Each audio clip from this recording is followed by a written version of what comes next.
Have you ever experienced this situation at work? An employee makes a mistake. You point it out clearly. You believe you're helping them improve. But after the conversation, they still fix the mistake. Yet they become quieter, less proactive, and the relationship between you starts to feel distant. Why does this happen? In the book How to Win Friends and Influence People, Carnegie shares a powerful example. The story of Al Capone. Al Capone was one of the most notorious criminals in history. And yet, he did not see himself as a bad person. He believed he had his own reasons. He believed he was simply living his way, and that the world misunderstood him. It sounds irrational, but it reveals a deep psychological truth. People always justify their own actions. Right or wrong, they have their reasons. So when they are criticized, they don't think, I was wrong, I should improve. Instead, they think, I'm not as bad as they say. They don't understand my situation. In that moment, they shift into a defensive state. And this happens in the workplace too.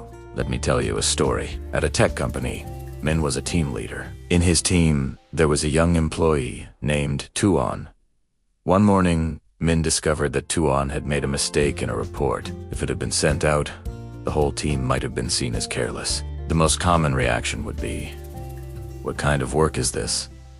How could you make such a basic mistake? But Min paused. He remembered how it felt when he had once been criticized.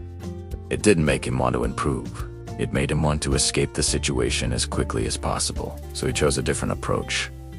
He said, your presentation is quite clear. Let's just double check this number here. Tuan looked up, no longer tense. Min continued, these kinds of files are easy to mix up. I've made that mistake too. Let's review it together. They worked through the data side by side.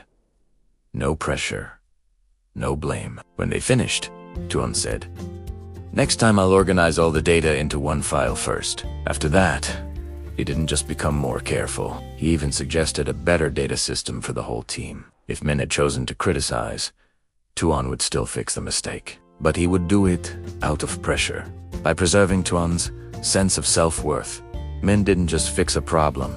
He created real motivation. A deeper insight. This principle is not just a communication skill. It's a way of understanding people. Managing people is not about fixing their mistakes. It's about helping them improve without making them feel smaller.